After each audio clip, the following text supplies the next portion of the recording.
Vamos ler do versículo 1, Daniel 4, do versículo 1 ao versículo 8. E depois nós vamos ler o versículo 19 e o versículo 20. Vamos lá? Daniel capítulo 4.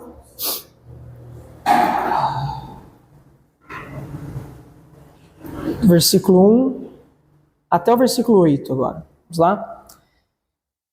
O rei Nabucodonosor, aos homens de todas as nações, povos, línguas que vivem no mundo inteiro, paz e prosperidade. Tenho a satisfação de falar-lhes a respeito dos sinais das maravilhas que o Deus Altíssimo realizou em meu favor. Quão grandes são os seus sinais, como são poderosas as suas maravilhas. O seu reino é um reino eterno, o seu domínio dura de geração em geração. Eu, Nabucodonosor, estava satisfeito e próspero em casa, no meu palácio, e tive um sonho que me deixou alarmado. Estando eu deitado em minha cama, os pensamentos e visões que passaram pela minha mente deixaram-me aterrorizado. Por isso, decretei que todos os sábios da Babilônia fossem trazidos à minha presença para interpretarem o sonho para mim. Quando os magos, os encantadores, os astrólogos e os adivinhos vieram, eu contei-lhes o sonho, mas eles não puderam interpretá-lo. Por fim veio Daniel à minha presença, e eu lhe contei o sonho. Ele é chamado Beltesazar, em homenagem ao nome do meu Deus, e o Espírito dos santos deuses está nele. Vamos para o versículo 19 agora, versículo 19. Então, Daniel, também chamado Beltesazar, ficou estarrecido por algum tempo, e os seus pensamentos o deixaram aterrorizado. Então o rei disse: Beltesazar, não deixe que o sonho ou a sua interpretação o assuste. Beltesazar respondeu: meu senhor, quem dera o sonho só se aplicasse aos teus inimigos, e o seu significado somente aos teus adversários. Amém? Vamos parar aqui nesse versículo.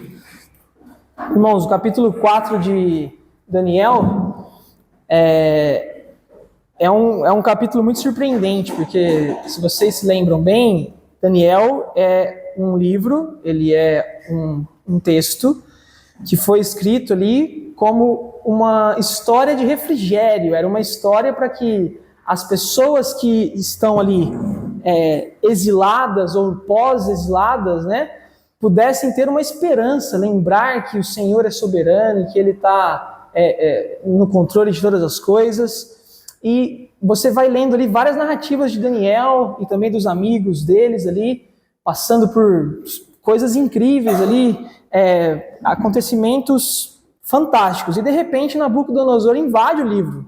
Se você reparar o primeiro versículo ali, é Nabucodonosor quem está escrevendo. Você catou a pena da mão lá de Daniel e... Brincadeira, não foi bem assim não. A gente vê lá nos comentários, né, quando você lê os comentários sobre o texto, que a impressão que dá é que Daniel e Nabucodonosor estão compondo juntos essa parte, eles estão escrevendo juntos. Mas fato é que é muito surpreendente, porque de repente o rei lá, o homem mais poderoso do mundo naquela época, de longe o mais poderoso do mundo naquela época, de repente ele invade ali a história, ele invade o texto bíblico ali para escrever, para falar para nós o que Deus fez na vida dele. E o capítulo 4 de Daniel é basicamente sobre isso, ele é sobre a queda de Nabucodonosor e posteriormente sobre a ascensão dele, a conversão dele. O texto, mais uma vez, é muito rico, então nós vamos dividir aqui o capítulo 2 provavelmente em 2 semanas, tá bom? Em 2 domingos. Hoje nós vamos entender melhor o papel de Daniel nesse capítulo aqui. E para o nosso próximo encontro, a gente vai dar uma olhada na conversão de Nabucodonosor em si. Mas a postura de Daniel ali perante o rei, mais uma vez, né, para interpretar mais um sonho, não é a primeira vez que isso está acontecendo, né? Deus está perseguindo, né, Nabucodonosor está tentando fugir dele de todas as maneiras, e Deus está perseguindo ele, fala, não, vem aqui. Quanto mais Nabucodonosor resiste, mais Deus vai subindo o jogo dele, mais Deus vai insistindo com mais força ali em cima dele. Então, não adianta fugir, né?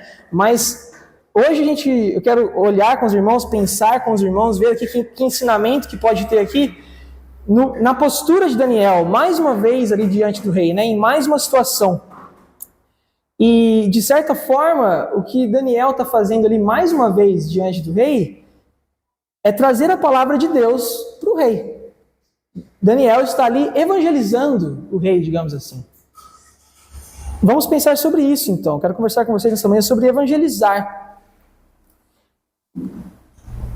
O que é evangelizar, primeiramente? Quero que a gente entenda isso. O que é evangelizar? Depois, a necessidade que existe da gente evangelizar. Depois, como que a gente deve evangelizar? De que forma nós devemos evangelizar? O que nos impede de fazer isso? E qual que é a solução? Ok? Bastante coisa. Vocês estão preparados para ficar aqui até às 11 hoje? Está tudo certo? O almoço já está pronto. O que é evangelizar? A necessidade de evangelizar.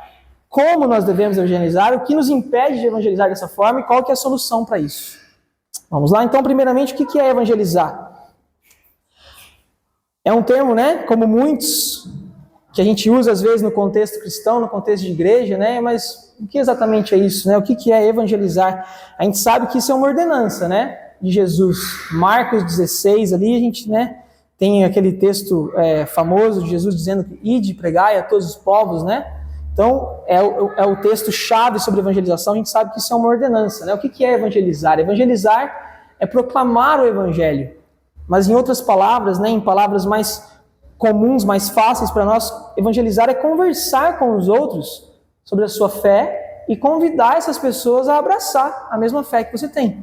É conversar com elas e convidar elas a abraçar a mesma fé que você tem. Veja bem, tem uma frase que é muito comum no meio evangélico, né, que parece muito útil para nós, mas ela é um pouco perigosa, que é uma frase que com certeza vocês já ouviram, que diz assim: pregue o evangelho e, se necessário, use palavras. Já ouviram essa frase? Pregue o evangelho e, se necessário, use palavras. O evangelho diz respeito, acima de tudo, ao que Deus fez por nós. Para você mostrar para uma pessoa o que Deus fez por você, você tem que falar para ela o que Deus fez por você. Evangelizar, irmãos, é falar, é conversar. Nós não temos como fugir disso. Há inúmeros textos no Novo Testamento que afirmam isso. Um dos textos que fala sobre isso é Efésios, no capítulo 1, versículo 13, diz que quando vocês ouviram e creram na palavra da verdade, o evangelho que os salvou, vocês foram selados com o Espírito Santo da promessa. Então, quando vocês ouviram, se ouviu é por quê? Porque alguém falou.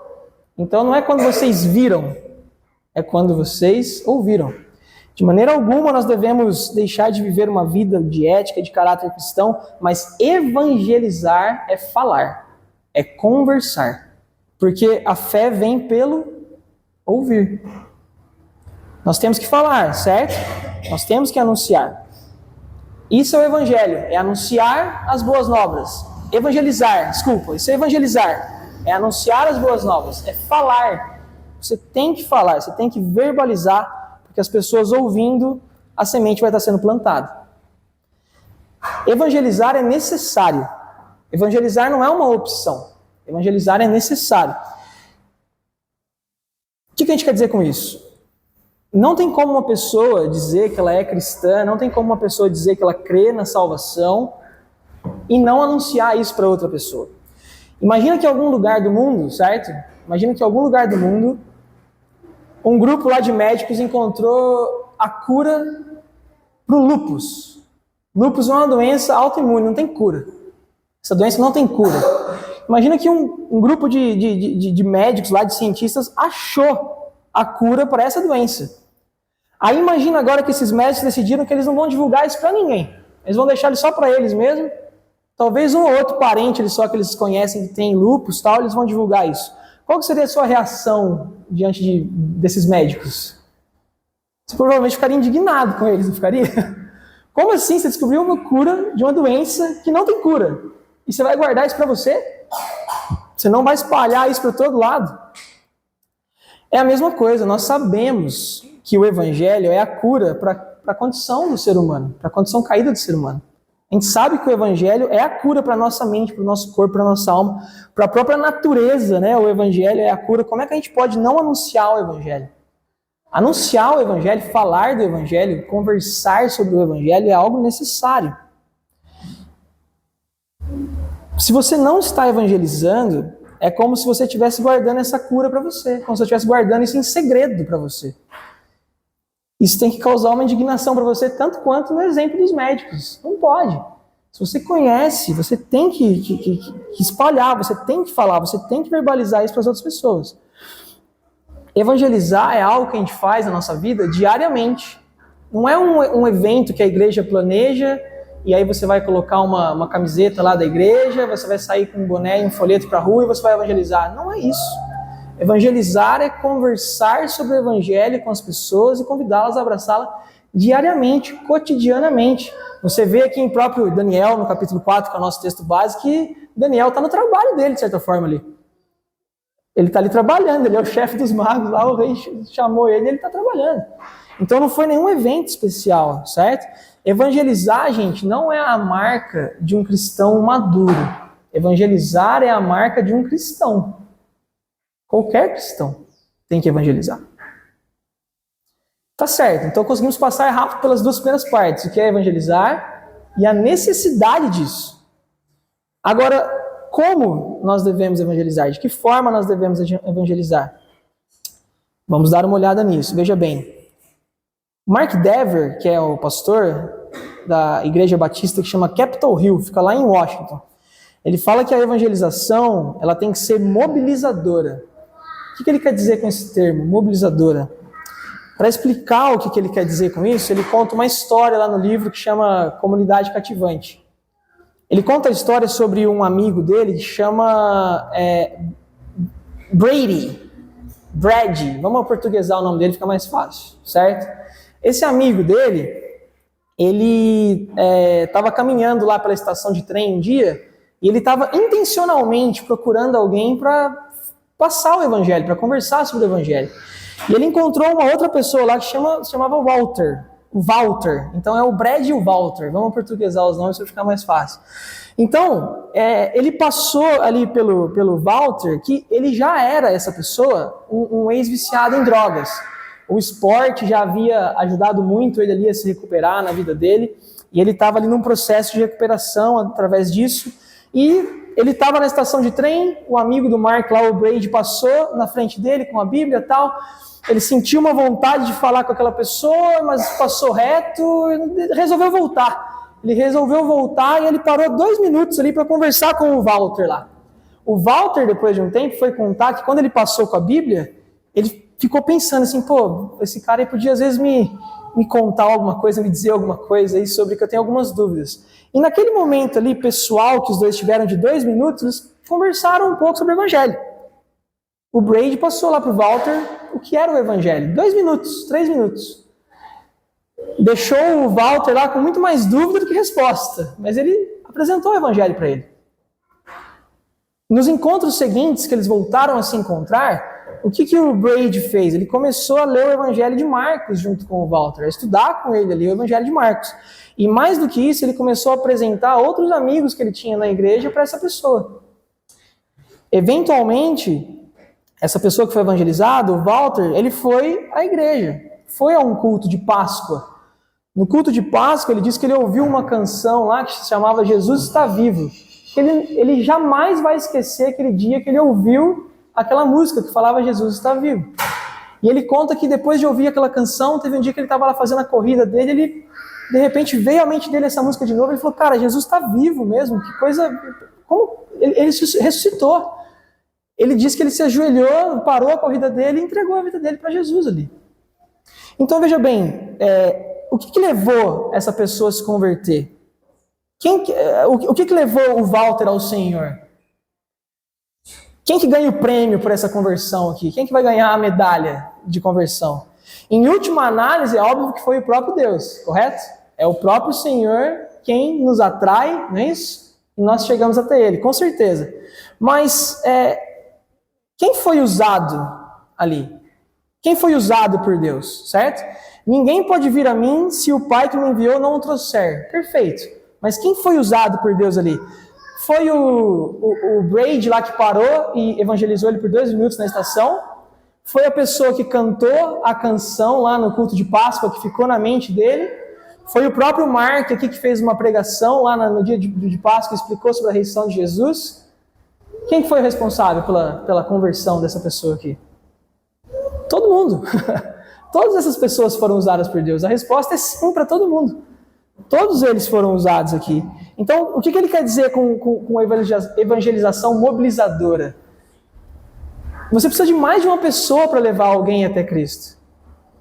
Às vezes, pode ser que os níveis em que você influencia a pessoa é maior ou menor, mas é mais de uma pessoa, não é uma guerra para a qual você vai sozinho, lá de peito aberto, que nem o Rambo, e enfrenta todo mundo sozinho. É algo que mobiliza, é algo que se faz junto. Então, a evangelização mobilizadora, primeiro, ela é pessoal.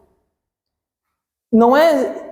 Você tem que ter tempo para a pessoa, você tem que parar e conversar com a pessoa, ouvir a história da pessoa. Às vezes as pessoas querem só ser ouvidas. Elas só precisam que os outros conversem com elas. E elas vão se abrir. Então, a evangelização tem que ser pessoal e a evangelização tem que ser coletiva. Então, veja bem, a evangelização mobilizadora é muito mais do que convidar alguém para vir à igreja. Isso é parte da evangelização, mas é muito mais do que isso. Estudando sobre isso, né, o pastor Leandro Peixoto, lá de Goiás, falando sobre evangelização e sobre discipulado, né, ele diz uma frase que eu até compartilhei com os homens de Ana Quarta, que é o quê? Primeiro, você ganha um amigo para você. Depois, você ganha esse seu amigo para Jesus. E depois você ganha ele para a igreja. Primeiro você ganha um amigo, depois você ganha para Jesus, depois você ganha para a igreja. E isso tem que ser feito de que forma? Dessa forma pessoal, mas de uma forma que mobilize a todos. De uma forma que mobilize todo mundo. Então veja bem, é dessa forma que nós devemos evangelizar.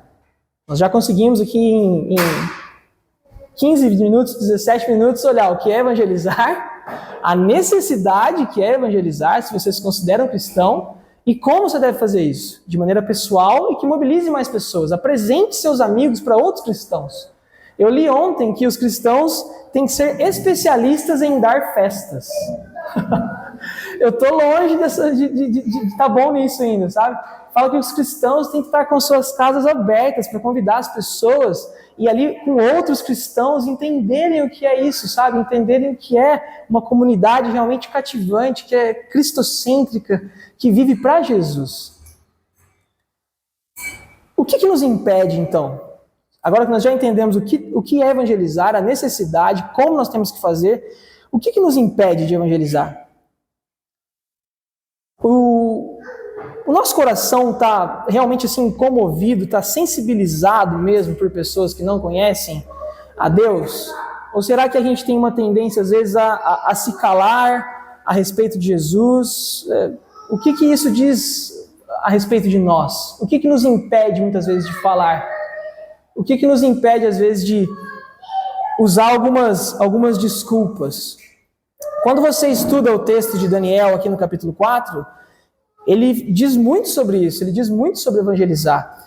E alguns comentaristas dizem que tem principalmente 2 coisas que nos impedem de evangelizar. O medo e a arrogância. Vamos dar uma olhada no medo primeiro. Como assim medo de evangelizar? Veja bem, Daniel no capítulo 4, ele sabia que ele tinha que falar a verdade de Deus ao rei. Ele sabia que ele tinha que passar a palavra de Deus para o rei. Ele sabia que era absolutamente necessário, mas por um instante, se você ler o texto com atenção, Daniel congela. Daniel fica paralisado. Versículo 19, ó. Acompanhe comigo aí no capítulo 4, versículo 19. Não deixe o Arthur tirar a sua concentração. Volte para cá. Ok? Veja bem, ó, o que ele fala no versículo 19? Ó. Então Daniel, também chamado Beltesazar, ficou estarrecido por algum tempo, e os pensamentos o deixaram aterrorizado. Daniel travou, Daniel congelou. Daniel sabia disso tudo aqui, mas ele teve medo. O versículo deixa muito claro para a gente que ele teve medo de interpretar o sonho para o rei. O sonho diz respeito ao que o Deus ia fazer na vida de Nabucodonosor. Vamos esperar esse caminhão passar. O sonho que Nabucodonosor teve, que a gente não leu o sonho exatamente, vamos deixar para a próxima semana, para a próxima pregação. O sonho fala sobre o que Deus ia fazer com Nabucodonosor, para que, você está resistindo à minha graça, você vai ter que comer uma grama aí para poder ser meu, sabe? Então, Daniel tinha que passar essa mensagem para Nabucodonosor para que ele chegasse à conversão. Veja bem, de certa forma, Daniel estava passando para Nabucodonosor o que aqui? O Evangelho. Quando ele fosse interpretar o sonho para Nabucodonosor, ele ia pregar o Evangelho para o rei. André, onde está o Evangelho aqui? Está muito claro, o Evangelho é o fato de que todos nós estamos correndo de Deus e Ele está nos perseguindo. E Ele vai até o fim para nos salvar. Isso é o Evangelho. Todos nós estamos correndo de Deus, a gente está em revolta contra Deus, correndo de Deus, e Deus está perseguindo a gente, correndo atrás da gente, até a gente se render. Isso é o Evangelho. É isso que Nabucodonosor está fazendo. Ele já teve... Nabucodonosor... Deus já falou com ele através de sonhos, Deus já falou com ele através de milagres, e ele está resistindo. E Deus não está desistindo, Deus continua correndo atrás dele. Então, diferente do sonho lá no capítulo 2, que a gente já estudou, que falava sobre os reinos, o sonho do capítulo 4, ele é claramente mais pessoal, não está falando do reino de Nabucodonosor, está falando dele, está falando da pessoa dele. É um sonho, uma mensagem muito pessoal ali mesmo. Nesse processo todo, Daniel foi incumbido de quê? De anunciar então para o rei os planos de Deus para ele. E ele teve medo, Daniel teve medo de falar para o rei. O comentarista lá, o David Helm, fala que o medo, com frequência, é o maior inimigo do testemunho fiel, porque ele nos faz ficar mudos. O medo que nos impede de evangelizar, irmãos, ele tem duas fontes. Uma fonte dele é externa, vem de fora, e uma fonte ela é um pouco mais interna. Esse medo que a gente tem, às vezes, de falar com as pessoas sobre o Evangelho. A fonte externa, esse medo que a gente tem, às vezes, de compartilhar com as pessoas sobre o Evangelho, tem tudo a ver com o que a gente está falando, porque nós vivemos num mundo que não é cristão. Nós somos cristãos e vivemos num mundo que não é cristão. O mundo, superficialmente, como nós já dissemos em algumas pregações anteriores, ele se diz tolerante à fé cristã, mas na verdade é uma tolerância ali aparente só, é uma tolerância bem superficial. Porque o mundo fala assim pra gente, nossa, que bom que você é cristão. Super legal, fico muito feliz que isso funciona pra você, o cristianismo funciona pra você, né? Mas assim, eu não acho que você deveria ficar dizendo pros outros o que as pessoas têm que crer. Que bom que você crê nisso. Mas para de ficar falando para os outros o que eles têm que crer. Vocês conseguem perceber a incongruência, a hipocrisia dessa frase aqui? Por que ela não bate logicamente? Porque a pessoa fala assim, eu acho que você deveria parar de falar para os outros no que elas têm que crer. O que essa pessoa está fazendo? Ela está te falando o que você tem que fazer. Ela está te falando no que você tem que crer. Ela está fazendo exatamente o que ela falou para você não fazer. E às vezes, a gente entende isso logicamente, mas essa pressão social, ela às vezes pega na gente, e a gente fica com medo. A gente fica com medo do quê? De ser rejeitado. A gente fica com medo de passar vergonha. A gente fica com medo de ouvir essa frase em público e ficar retraído. A gente fica com medo da nossa reputação, de ficar, de ser afetado por isso. De ser rotulado de fanático, de o que for. E esse medo que vem de fora, dessa pressão social a não evangelizar, às vezes trava a gente. Em alguns contextos trava. Se travou Daniel, não vai travar a gente? Lógico que trava. Isso acontece com todos nós. Estudando durante a semana, ouvindo textos e pregações sobre evangelismo, pastores dizem que ficavam assim travados, não conseguiam evangelizar o vizinho e falavam, não é possível, por que eu não consigo evangelizar essa pessoa? O que está acontecendo? Por que eu estou com esse medo todo de falar sobre o evangelho, sobre Jesus para o vizinho? É importante a gente admitir isso, é importante a gente saber disso, que muitas vezes a gente sente essa pressão, sente esse medo de falar. A outra pressão que a gente sente, ela é mais interna. Esse medo interno, geralmente, é o medo de ofender alguém. Porque, veja bem, anunciar o evangelho, irmãos, é, primeiramente, dizer que a nossa situação diante de Deus não é muito boa. É dizer que o nosso relacionamento com Deus não está muito legal. Lembre-se que o evangelho, lembre-se que Jesus veio para quê? Jesus veio para nos resgatar. Se Jesus veio para nos resgatar, a gente tem que dizer para as pessoas do que elas têm que ser resgatadas. Correto? Não tem como você chegar para a pessoa, tem que ser resgatada, mas resgatada do quê? Então, é preciso dizer para as pessoas a situação em que elas se encontram, né? E como não há nada que elas possam fazer por si mesmas para conseguir mudar essa situação. E o jeito mais rápido que existe de você ofender uma pessoa nesse planeta Terra é você dizer para a pessoa que ela não consegue fazer alguma coisa. Se você diz para a pessoa que ela não consegue fazer alguma coisa, ela se sente ofendida instantaneamente. É só você pensar, né, que algo quebrou na sua casa e você está tentando consertar, alguém chega e fala para você, não, você não consegue fazer isso, não. Chama alguém para fazer. Não é para chamar porque é mais rápido, porque é mais cômodo. Chama porque você não sabe fazer. A pessoa instantaneamente agarra aquilo com mais força e começa a tentar fazer ainda mais. Então, nós temos esse medo, às vezes, interno de dizer para as pessoas essa verdade do evangelho de que nós não estamos assim tão bem, sabe? A nossa relação com Deus não está tão boa. É claro que a gente nunca para aqui, né? A gente sempre vem com a boa notícia depois, com, né, o fato de que Jesus já fez tudo por nós, que nós deveríamos fazer, já foi feito por Jesus. Mas a pessoa, para sentir que ela precisa ser resgatada, ela tem que sentir que ela está em alguma situação em que realmente ela precisa ser resgatada. Então nós temos que trazer dessa forma, né? Dizer para as pessoas que elas não são boas o suficiente então para se salvarem é algo ofensivo, é algo que muitas vezes é recebido de uma maneira amarga, né? Mas qualquer outra abordagem do evangelho que omita isso, na verdade não é o evangelho, né? A gente não pode evangelizar as pessoas dizendo só assim, ó, Jesus tem um plano maravilhoso para a sua vida. O evangelho não é isso. O evangelho não é isso. Isso é um plano de saúde. Você está vendendo um plano de saúde para alguém. Você está vendendo um seguro de vida. Mas você não está dizendo o evangelho.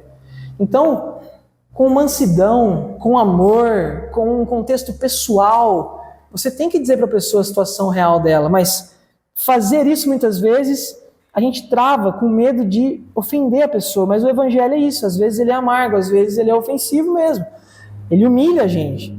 Então, muitas vezes nós temos medo de dar para as pessoas essa má notícia, né? Lembrando sempre que vem na sequência, né, a boa notícia, mas a gente esquece às vezes da parte do arrependimento, que a pessoa tem que se arrepender, a pessoa tem que entender que o arrependimento é como você reage ao evangelho. Você reage se arrependendo, você reage tendo fé. Qualquer médico, voltando na ilustração do médico, qualquer médico que sabe a doença de um paciente e não dá o diagnóstico para ele, vai ser acusado do quê também? Vai ser acusado de não estar fazendo o trabalho dele. Ah não, mas a pessoa vai ficar chateada, que ela vai saber que ela está doente, ela vai ficar chateada. Não posso ofendê-la. Não faz sentido. Percebe como em outros contextos não faz nenhum sentido? A gente dá até risada. Imagina um médico que descobriu a doença de alguém, mas omitiu. Falou, não, coitado, vai ficar ofendido se eu falar para ele que ele sabia que ele não podia fumar e aí agora, poxa, eu não vou falar nada que ele vai ficar chateado. Não faz nenhum sentido, certo? Ao evangelizar alguém, a gente nunca para nessa parte, mas é por ela que a gente começa. A gente tem que começar por essa parte. De mostrar para a pessoa de que o evangelho nos diz que a nossa situação com Deus não está muito legal, mas que tem uma solução depois. Você já vem com a esperança. Você vem depois com a esperança. Então, o medo nos afeta dessa forma, irmãos. Impedindo a gente de evangelizar. Esse medo externo e esse medo interno. Outra coisa que nos impede de evangelizar muitas vezes é uma certa arrogância que nós temos em relação às pessoas que estão perdidas. Observa comigo mais uma vez em Daniel, no versículo 20 agora, versículo 20 mesmo, olha só. Daniel diz assim para o rei, ó, meu senhor, quem dera o sonho se aplicasse aos seus inimigos e o seu significado somente aos seus adversários. Quando o rei falou para Daniel, Daniel, eu preciso saber o que é que está acontecendo aí. Você está com esse medo? Não, mas me fala, o que é? Eu preciso saber. Daniel diz assim para ele, quem me dera se isso aqui fosse sobre outra pessoa. Daniel, na verdade, aqui não está querendo que jogar a maldição de Nabucodonosor para os outros. O que ele está usando é um eufemismo para dizer que o que ele mais queria era que Nabucodonosor não precisasse passar por tanto sofrimento ali para chegar até ao Senhor. Vai ser necessário, é necessário, essa é a forma como Deus vai trabalhar na vida dele. Mas ele está querendo dizer que ele preferiria que isso não acontecesse. O David Helm, mais uma vez, quando ele comenta sobre esse versículo, ele fala assim, ó, veja bem, Daniel, palavras do comentarista David Helm, Daniel não era um desses seguidores de Deus que parecem felizes quando pensam nas pessoas perdidas, sendo finalmente punidas pela mão divina. Seu coração era piedoso em relação ao rei. Ele continua assim, ó, com muita frequência, as pessoas que defendem Cristo o defendem de maneiras que revelam um coração julgador, um coração muito diferente daquele que é visível em Daniel 4. Você vê que Daniel teve um pesar pelo rei. Daniel estava ali, poxa, eu não queria que você passasse por isso. Como é que a gente pode saber se no nosso coração, às vezes, a gente tem um pouco desse orgulho, um pouco dessa arrogância que está impedindo a gente de evangelizar as pessoas? Se você já pensou em alguma dessas frases aqui, alguma vez sobre alguém, pode ser que tenha algum traço disso em você. Você já pensou alguma vez assim, ó, essa pessoa aí, ela nunca vai entender o que é o evangelho, então eu não vou nem tentar falar para ela. Eu sei bastante sobre Bíblia, eu sei que essas pessoas aí jamais vão entender isso aqui. Se essas pessoas aí realmente quiserem mudar, elas já teriam feito isso há muito tempo. Isso passa pela nossa cabeça às vezes, sobre algumas pessoas. Nem vale a pena eu gastar meu tempo com essa pessoa aqui, porque ela não vai ouvir nada. Eu estou muito ocupado com coisas mais importantes agora, eu não tenho tempo para me envolver com isso, enfim, não vou me envolver com isso. Porque evangelizar é pessoal, lembra? Não, mas eu não vou me envolver. Evangelizar é para pessoa que tem muita paciência. Eu não tenho tempo para isso, eu não tenho paciência para isso. Se eles realmente quisessem, eles procurariam uma igreja. Todo mundo sabe onde fica. Se eles quisessem, eles iam lá. Irmãos, se alguma dessas frases passa às vezes pelas nossas cabeças, a gente tem que tomar muito cuidado, porque Daniel poderia ter usado muitas dessas frases em relação a Nabucodonosor. Ele podia ter falado, ele já viu lá eu comer vegetal e ficar mais forte que todo mundo. O que mais que esse cara precisa ver para acreditar em Deus? Ele já viu gente entrar dentro de uma fornalha e não se queimar. Essa pessoa não tem jeito mais com ela, tanto faz. Mas não, Daniel não fez isso. Não deveríamos, mas é comum que às vezes a gente pense para algumas pessoas, olhe para algumas pessoas com esse cinismo, esse ar de superioridade. Então, veja bem,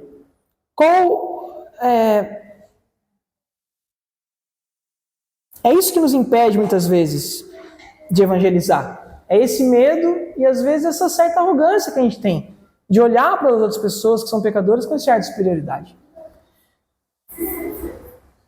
Qual que é a solução para isso? Como que a gente resolve isso? A Bíblia nos diz. Vamos para a Bíblia. Se o medo e a arrogância nos impedem de evangelizar, como que o exemplo de Daniel aqui nos ensina a lidar com esse problema? Como que o testemunho de Daniel pode moldar o nosso testemunho? Quais são as soluções para isso? A solução para o medo é o amor. A solução para o problema do medo é o amor. O amor lança fora todo o medo. E o evangelho anunciado com amor, irmãos, ele move montanhas. Ele muda histórias, ele restaura vidas. O evangelho anunciado com amor muda histórias, restaura vidas. 1 João, capítulo 4, do versículo 7 até o versículo 18, vai argumentar melhor do que qualquer coisa que eu poderia dizer. Eu vou só ler para você a Bíblia. Eu vou ler 1 João 4. Escuta comigo, Amados, amemo-nos uns aos outros, pois o amor procede de Deus. Aquele que ama é nascido de Deus e conhece a Deus. Quem não ama não conhece a Deus, porque Deus é amor. Foi assim que Deus manifestou o seu amor entre nós. Ele enviou o seu Filho unigênito ao mundo para que pudéssemos viver por meio dele. Nisso consiste o amor, não em que tenhamos amado a Deus, mas em que ele nos amou e enviou o seu Filho como propriação pelos nossos pecados. Amados, visto que Deus assim nos amou, nós também devemos amar uns aos outros. Ninguém jamais viu a Deus. Se nos amarmos uns aos outros, Deus permanece em nós e o seu amor está aperfeiçoado em nós. Sabemos que permanecemos nele e ele em nós, porque ele nos deu do seu Espírito. E vimos e testemunhamos, ou se você preferir, nós evangelizamos, que o Pai enviou o seu Filho para ser o Salvador do mundo. Se alguém confessa publicamente, ou se você preferir, se alguém evangeliza que Jesus é o Filho de Deus, Deus permanece nele e ele em Deus. Assim é que nós conhecemos o amor que Deus tem por nós e confiamos nesse amor. Deus é amor. Todo aquele que permanece no amor permanece em Deus e Deus nele. Dessa forma, o amor está aperfeiçoado entre nós, para que no dia do juízo tenhamos confiança, porque neste mundo somos como ele. No amor não há medo. Pelo contrário, o perfeito amor expulsa o medo, porque o medo supõe castigo. Aquele que tem medo não está aperfeiçoado no amor. Aquele que tem medo não está aperfeiçoado no amor. Não tenha medo, irmãos. Não tenha medo de evangelizar. Pode ser que você congele por um momento ali, igual Daniel, e pense duas vezes, mas não tenha medo. Traga com mansidão, traga com amor o Evangelho de Deus. Se nós nos envolvermos com as pessoas de maneira pessoal, o nosso amor por elas vai ser muito maior do que o medo de mancharmos a nossa reputação ou o medo de sermos rotulados, ridicularizados. Como é que a gente vai conseguir amar as pessoas dessa forma? Como é que a gente consegue amar as pessoas com essa profundidade? É só quando a gente entende que o amor de Deus por nós é que faz com que nós amemos elas dessa forma. Eu não li o versículo 19. O versículo 19 fala o quê? Nós amamos porque Ele nos amou primeiro. Então, como é que você consegue? Como é que você faz? Você tenta mais forte? Você tenta com mais força? Não, eu vou tentar. Não, você só faz o quê? Você só olha para o amor de Deus e porque Ele te amou primeiro, você vai conseguir amar um outro. 1 João 4, versículo 19. Qual que é a solução para a nossa arrogância às vezes? A solução é a graça. Daniel fala que ele preferiria que aquilo tudo não acontecesse com o rei. Ter um coração compassivo pelo mundo, pelos pecadores, é essencial para que a gente possa evangelizar de maneira efetiva. Daniel fala, né? Meu Senhor, quem me dera o sonho se aplicasse aos seus inimigos, né? E o seu significado aos seus adversários. A graça, irmãos, quando a gente entende a graça de Deus, a gente fica mais sensível em relação aos sofrimentos do mundo. Isso deixa você mais sensível. Você se torna uma pessoa mais sensível em relação ao mundo, ao pecado no mundo, se você tem a graça de Deus em você.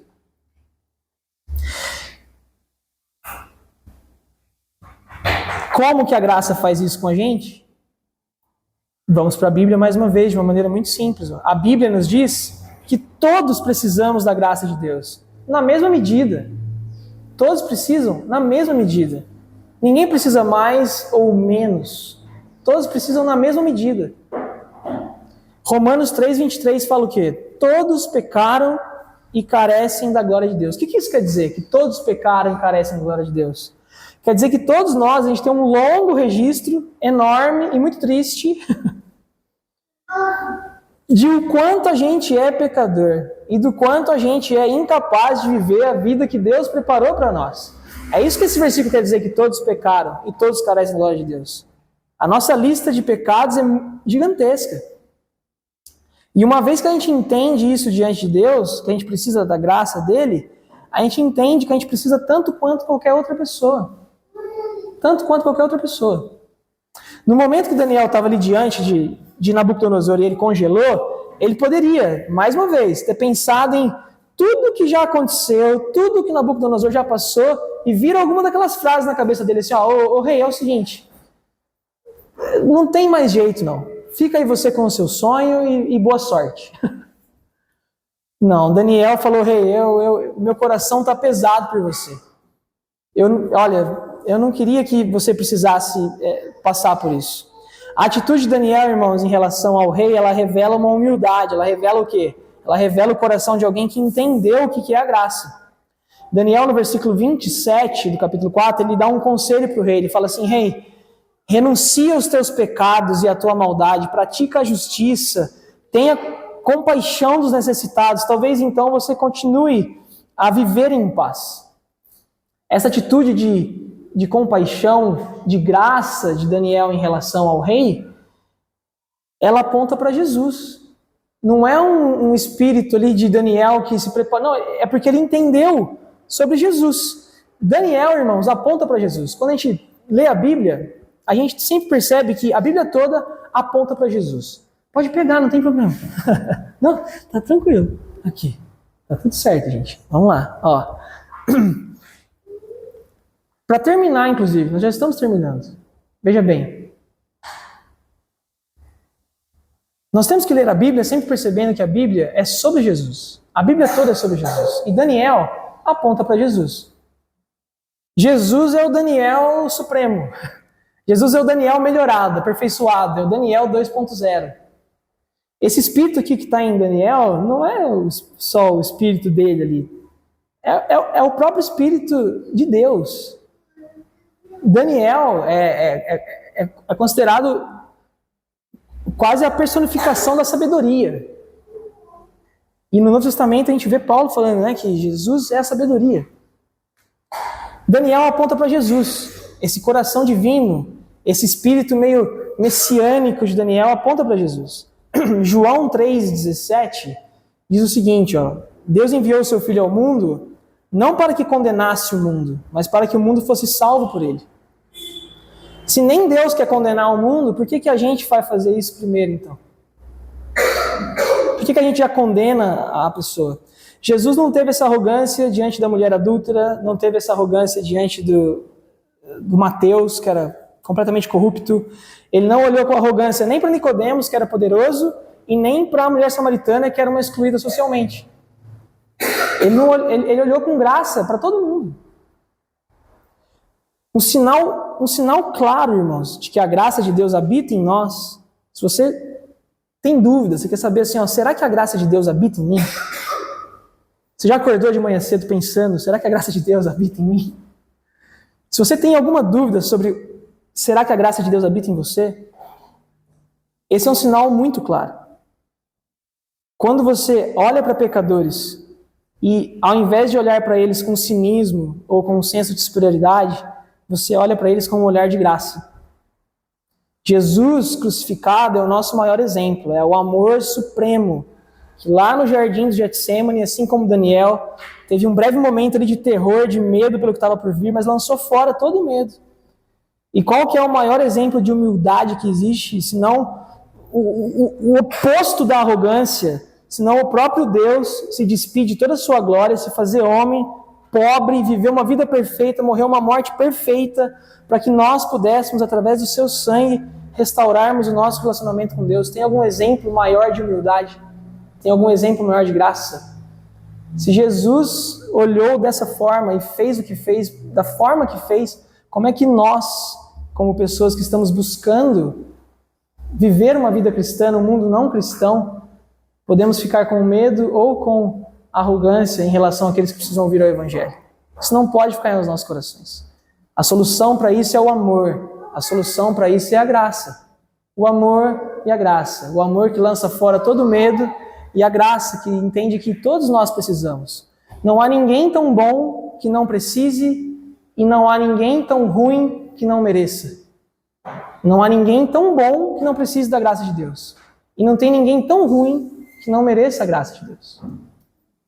Irmãos, eu quero terminar essa exposição com uma palavra de esperança. Se você olhar aqui para Daniel, se você está atento ao texto de Daniel, você vai perceber que Nabucodonosor não se converteu de um dia para o outro. Levou muito tempo. E às vezes a gente pensa em algumas pessoas, como eu pedi para você pensar em alguém, quando você estava orando antes dessa pregação. E às vezes a gente tá assim, já faz tanto tempo que eu estou falando para alguém, pregando para alguém. Irmãos, quando Daniel começou a evangelizar Nabucodonosor, ele era um adolescente. Daniel aqui já está na meia-idade, já passou muito tempo. Tenha paciência. O nosso papel, lá na parábola do semeador, o nosso papel é só lançar a semente. Você já reparou isso naquela parábola? Quando tem aquela parábola sobre lançar a semente, que tem os 4 tipos de terreno lá, o que fala sobre o semeador? Fala assim, o cara foi lá e lançou a semente. Não fala mais nada. Mais nada. Depois que você lança a semente, não é mais seu trabalho. Quem faz a semente criar raiz, quem faz ela crescer, é o próprio Espírito Santo. Se você está preocupado, se você está ansioso por alguma coisa, ou nesse caso, ansioso pela conversão de alguém, isso está mostrando que você não confia em Deus. Porque quem traz a conversão é o próprio Espírito, o seu papel é lançar a semente. A gente vai ver que Nabucodonosor teve que comer grama. Nós vamos ver isso no nosso próximo estudo. Mas Daniel fez o quê? Ele só lançou a semente. Então tenha paciência. Teve gente que teve a paciência de medir isso, sabia? Como assim medir isso? Tem alguns estudos que mostram que um americano, no caso, eu não sei como que é isso para um brasileiro, mas que um americano, ele leva, na média, de 18 a 24 meses para se entregar completamente à fé em Cristo da primeira vez que ele recebeu. De 18 a 24 meses. Perceba que o mínimo é 18. É quase 2 anos isso. Você já passou 2 anos orando por alguém? Orando cotidianamente? Orando diariamente? Tenha paciência. Semeie. Plante com amor, sem medo, com graça, sem arrogância. Teve oportunidade? Fala. Não é só o seu viver, é falar. O evangelho tem que ser pregado. E se Daniel não teve medo e teve graça diante do homem mais poderoso do mundo, imagina que situação, você está diante do homem mais poderoso do mundo e você consegue evangelizar. O mesmo Deus que capacitou Daniel vai capacitar a gente a pregar para o nosso vizinho. Ele vai capacitar a gente a pregar para o meu aluno, para o seu cliente, para o seu parente. Ele vai capacitar a gente. Peça a Deus para te usar com amor, e para te usar com coragem, e para te usar com graça, para transformar as vidas das pessoas. Ore por elas. Plante a semente. Mas com fé. Porque se você orar, Deus vai fazer o trabalho. Confia que Deus vai fazer o trabalho. Aquele que é do Senhor, ele não vai lançar fora. Aquele que ele chamar pelo nome, ele vai ouvir. E se você nunca ouviu alguém pregando o evangelho e você dessa forma, não culpe as pessoas.